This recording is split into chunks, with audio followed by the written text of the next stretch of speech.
If you're a Canadian sports fan, the early 90s Toronto Blue Jays are, well, they're legendary. I mean, back-to-back World Series champs. There are these iconic moments that are just burned into our minds.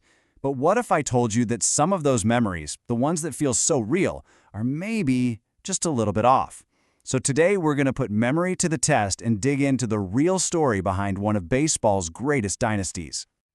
So really think about it. You can probably picture Joe Carter's home run, right? You can see the celebration, but who were they playing? Who were the real heroes? Let's find out how well your memory actually holds up against the history books. All right, let's start with that first unbelievable championship run in 1992. Because honestly, right off the bat, this is where our collective memory starts playing tricks on us.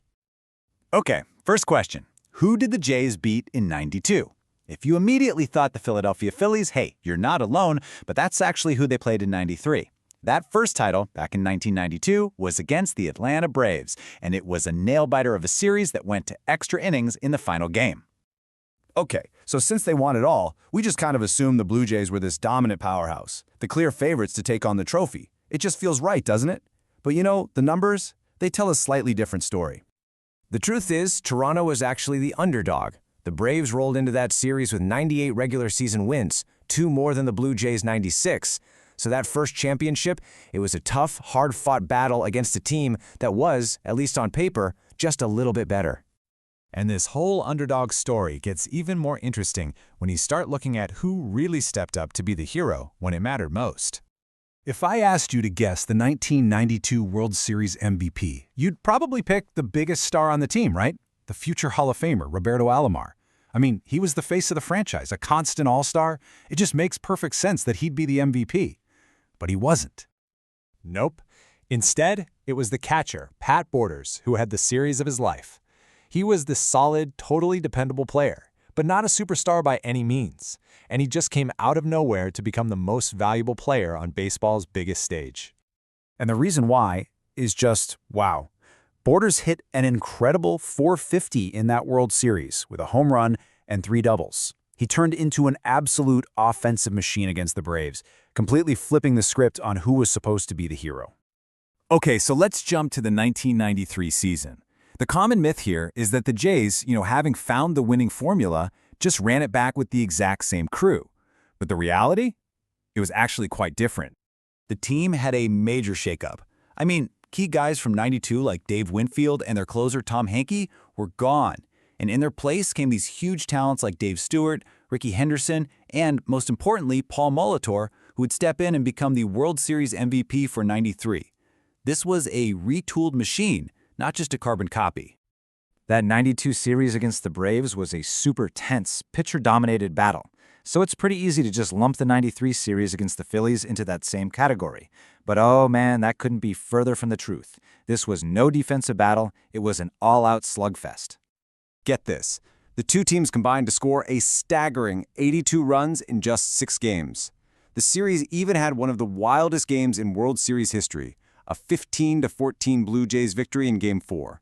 It was just pure offensive fireworks from start to finish. And now, for the moment. You know the one, the single most famous play in Canadian sports history. Joe Carter's walk-off home run. We can all see it in our heads, clear as day. But there's a key detail that a lot of us seem to remember just a little bit differently. Here's the detail that makes it even more amazing. A lot of people remember the game being tied, but the Blue Jays were actually losing 6-5. Carter wasn't just winning a tied game, he stepped up to the plate with his team minutes away from having to face a scary Game 7, and in one swing, he turned a loss into a championship. That instant comeback is what makes the moment truly legendary. And here's a great little piece of trivia for you. You know that classic white-paneled cap we all associate with that era? Yeah. Well, the team got superstitious after a mid-season slump, and they switched to their all-blue caps for good. They wore those all-blue hats for the entire 1993 postseason, including for that final historic home run.